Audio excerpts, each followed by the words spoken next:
अस्सलाम वालेकुम नाजरीन। परवान डिजिटल के प्रोग्राम खबरों से आगे में मैं हूं अल्लाह बख्श ठाकुर। नाजरीन, किसी भी मुल्क में जो शहरी रहते हैं उन तमाम शहरियों की जो राइट्स हैं, जो हुकूक हैं, वो बराबर होते हैं। और यही बात जो है यूनिवर्सल राइट्स का जो एक चार्टर है वो भी कहता है, और यही बात जो है हमारा आइन भी कहता है, मुल्क का कानून भी कहता है, और मुल्क के बानी कायद-ए-आज़म मोहम्मद अली जिन्ना ने भी यही कहा था कि मुल्क के तमाम शहरी जो हैं वो बराबर हैं, इक्वल हैं, और उनमें इस बुनियाद पे कोई तफरीक नहीं की जाएगी कि कोई मुसलमान है, कोई हिंदू है, कोई पारसी है, कोई ईसाई है, या किसी का कौन सा मसलक है। इससे कोई फ़र्क नहीं पड़ता, और रियासत का इन तमाम मामलात से कोई ताल्लुक नहीं है। ये बात मानते हुए भी हुक्मरानों ने एक ऐसा निज़ाम मुतारफ़ कराया और कायम किया जिससे मुल्क के शहरियों के माबैन न सिर्फ तफरीक हुई,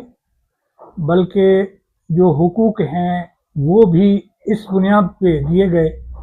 या नहीं दिए गए कि कौन क्या है, किस मज़हब से ताल्लुक़ रखता है, किस फ़िरक़े से ताल्लुक़ रखता है, या वो क्या करता है। तो ये बात जो है न सिर्फ आइन के जो रूह है, जो सब्सटेंस है, उसके ख़िलाफ़ है, बल्कि जो कायद-ए-आज़म ने कहा था उसके भी खिलाफ़ है। हमारे यहाँ जब से इस मुल्क पे अशराफिया काबिज़ हुई है, मज़हबी माफिया काबिज़ हुई है, जब से बाअसर और ताकतवर लोग जो है वो काबिज़ हुए हैं, तब से शहरियों के साथ जो इम्तियाज़ी सलूक है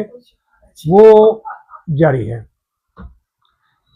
मुल्क के बानी कायद-ए-आज़म मोहम्मद अली जिन्ना ने 11 अगस्त 1947 में कानून साज असम्बली से खिताब करते हुए ये बात वाज़ेह कर दी थी कि इस मुल्क में जो जिन मज़ाहिब के मानने वाले हैं वो अपने मजहबी इबादत गाहों में जाकर इबादत कर सकते हैं, और रियासत का इससे कुछ भी देना लेना नहीं है। और नबी करीम सल्लल्लाहु अलैहि वसल्लम के आखिरी खुतबे में भी ये बात कही गई थी कि जो तफरीक है इसका ख़ात्मा कर दिया गया था। अरबी और अजमी का जो फ़र्क था उसको ख़त्म कर दिया गया था, और बाद में दुनिया ने इस पे काम किया, और ये बात साबित हुई कि जहाँ जिस मुल्क में इस तरह की तफरीक नहीं होती और तमाम शहरी बराबर होते हैं, वहाँ पे तरक्की भी होती है और मुल्क भी आगे बढ़ता है। मुल्क के बानी कायद-ए-आज़म मोहम्मद अली जिन्ना ने जो कुछ कहा था वो 11-12 अल्फाज हैं जो उन्होंने कहे थे, और इत्तेफाक की बात यह है कि उनकी तकरीर को उस वक्त रेडियो पाकिस्तान पे वो हिस्से उसके रोकने की कोशिश की गई। और रोकने वाला कौन था? रोकने वाला उस वक्त का वज़ीर-ए-आज़म लियाक़त अली ख़ान था, और उन्होंने अखबारात को फ़ोन करके ये एडवाइस भेजी थी कि कायद-ए-आज़म मोहम्मद अली जिन्ना की तकरीर का ये हिस्सा जो है उसको सेंसर किया जाए। और इससे आप अंदाज़ा लगा सकते हैं कि जब बानी पाकिस्तान जो है उसकी तकरीर को सेंसर करने की कोशिश की गई तो उसके बाद क्या हुआ होगा। आज 11 अगस्त है, और जिनको अक़लियत कहा जा रहा है या जिनको अक़लियत के खाने में डाला जा रहा है, उनका आज वो दिन है जिसका वायदा कायद-ए-आज़म मोहम्मद अली जिन्ना ने किया था। और मिनार्टी विंग जो है आज एक मिनार्टी फ्रंट है जिसमें तमाम मज़हब के लोग शामिल हैं, वो कायद-ए-आज़म की मज़ार के बाहर इकट्ठे हुए, और उन्होंने कायद-ए-आज़म मोहम्मद अली जिन्ना से शिकायत की कि जो पाकिस्तान आपने बनाया था जिस पाकिस्तान की आपने बुनियाद डाली थी, और जो पाकिस्तान तमाम शहरियों के लिए आपने जो ख्वाब देखा था, उस पे 47 वर्ष से ज़्यादा है, बल्कि 73 बरस गुजरने के बाद भी उस पे अमल नहीं हुआ। और आज दिन तक वो शहरी जो है वो इम्तियाजी सलूक को फेस कर रहे हैं। तो आप ये देख सकते हैं कि आज जो मुजाहरा किया गया या खड़े होकर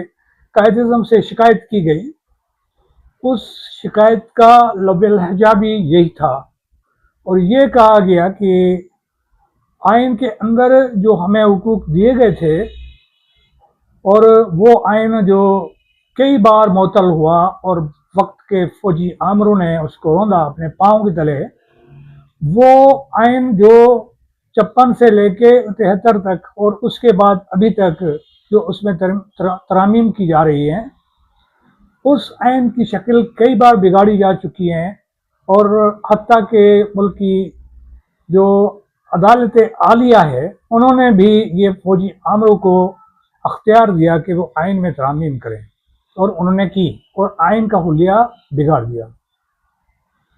अभी हम आइन के उस तारीख पे बात करना नहीं चाह रहे, लेकिन हम ये चाह रहे हैं कि जो जिनको आप अक़लियत कहते हैं, उनमें से कोई सिंधी है, कोई बलोच है, कोई पश्तून है, कोई पंजाबी है, कोई सराइकी है, कोई कश्मीरी है, और कोई किसी और कौम का हिस्सा है। जब हम पाकिस्तान को मल्टी नेशंस जो है मुल्क समझते हैं और मानते हैं कि यहाँ मुख्तलिफ कौमें बसती हैं, उनका कल्चर है, उनकी तहजीब है, और वहाँ बसने वाले लोगों के अलग अलग मज़ाहिब हैं, तो ये तस्वर बुनियादी तौर पे गलत साबित हो जाता है कि जो सिंधी बोलने वाला हिंदू है वो अक़लियत है, जो पारसी है वो अक़लियत है, वो जो ईसाई है वो अक़लियत है, या और कोई मज़हब मानने वाला है तो वो अक़लियत है। ये बुनियादी तौर पे गलत रवायत डाली गई और गलतुल आम किया गया, और इसको गलत बयान किया गया कि अक़लियत जो है वो मज़हब के बुनियाद पे होती है। और पाकिस्तान का जो आइन है उसमें करारदाद मकासिद और बाकी पता नहीं क्या क्या वो डाल के उस आइन को बिल्कुल तबाह कर दिया गया, उसको उसका हुलिया जो है बिगाड़ दिया गया। और उस आइन में लिखा गया कि कोई भी बकौल उनके अक़लियत, हम उनको अक़लियत नहीं मानते, हम तो शहरी मानते हैं इनको, इस मुल्क का, उनको सिंधी, बलूच, पश्तून और दीगर कौमों के फ़र्द मानते हैं। तो उन्होंने उसमें लिख दिया कि जो बकौल उनके अक़लियत शुमार होगा या होगी, उनका न ही वज़ीर-ए-आज़म बन सकता है, न ही मुल्क का सदर बन सकता है, न आर्मी चीफ बन सकता है, न किसी हसास जो इदारा है वहाँ पे उन्हें कोई हुकूक हासिल होंगे, भले वो कितना भी पढ़ा लिखा हो, जो समझता हो सूरत हाल को, और उन्हें सब कुछ आता हो, और उसके बावजूद जो है उन्हें ये जो ओहदे हैं वहाँ फाइज नहीं हो सकते। तो ये इम्तियाजी सलूक है। और उसके साथ साथ जो है ऐसे कवानीन जो है वो मौजूद है जो अंग्रेज़ बना के गए थे। मिसाल के तौहीन मज़हब का कानून जो है अंग्रेज़ों ने मुतारफ़ कराया था, वो अभी तक हमारे पास मौजूद है। मज़हब कोई भी हो, उससे बड़े पैमाने पे लोग, बड़ी तादाद में लोग जो है उससे मोहब्बत करते हैं, उसके मानने वाले होते हैं, उसकी रिस्पेक्ट करते हैं, और बाकी लोग भी तमाम मज़हब का एहतराम करते हैं और करना चाहिए। तो रियासत जो है कोई इंसान नहीं है, न ही इंसानों का कोई ऐसा मजमुआ है जिसका कोई मज़हब हो। तो बुनियादी गलती यहाँ की गई कि रियासत को मजहबी करार दिया गया, और मजहबी रियासत का थियोक्रेटिक स्टेट जो सदियों से, सालों से जो है मुख्तलिफ तस्वर थे उसको अपनाया गया, और अभी तक ये थियोक्रेटिक स्टेट है, ये मजहबी रियासत है, और इसमें जो शहरी है उनके साथ जो सलूक किया जा रहा है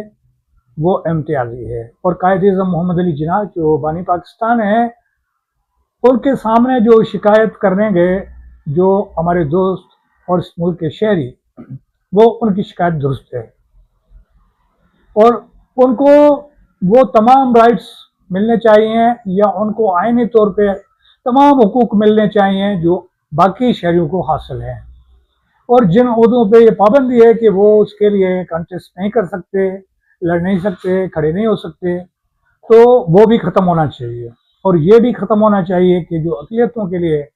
الگ الگ سیٹیں رکھی گئی ہیں جو سینٹ میں، قومی اسمبلی اور صوبائی اسمبلیز میں، ان کا بھی خاتمہ ہونا چاہیے، اور تمام لوگوں کو جنرل سیٹ پہ آنا چاہیے، اور کیونکہ وہ اس ملک کے شہری ہیں۔ اور جس طرح یونیورسل رائٹ ہے، ون مین ون ووٹ کا جو تصور ہے، اس کو اپنانا چاہیے۔ اور جو قائد اعظم محمد علی جناح نے 11 اگست 1947 میں وعدہ کیا تھا، جو قانون ساز اسمبلی سے خطاب فرمایا تھا، اس کتاب پہ اب بھی عمل کرنے کا وقت ہے۔ اور اس ایسے ملک میں جہاں پہ اس طرح کا امتیاز ہو، جہاں پہ مذہبی، نسلی اور باقی ہو، اس ملک میں اب قائد اعظم کے فرمان، قائد اعظم کی تعلیم پہ عمل ہونے کا وقت آ گیا ہے۔ تو اس پہ عمل ہر صورت میں کرنا چاہیے، اور ملک کا آئین اس طرح کا نہیں ہونا چاہیے جس میں امتیازی سلوک اور ڈسکریمنیشن ہو، اور تمام شہریوں کو صلاحیت کے بنیاد پہ، ان کی اہلیت کے بنیاد پہ رائٹس جو ہے وہ ملنے چاہیے۔ اور یہی قائد اعظم نے کہا تھا، یہی قائد ملک کے بانی محمد علی جناح نے کہا تھا، اور 1947 میں کہا تھا، لیکن اب تک جو ہے اس پہ عمل نہیں ہوا۔ تو ہم چاہیں گے کہ ایک تو اس آئین میں تبدیلی کر دی جائے، اور ایک ایسی ترمیم کر دی جائے جس میں تمام شہریوں کو ایکول رائٹس جو ہے وہ ملنے چاہیے، اور ساتھ میں جو امتیازی قوانین ہیں، دفعات ہیں، جو تاجر ہیں، باقی چیزیں جو ہیں، ان سب کا خاتمہ ہونا چاہیے،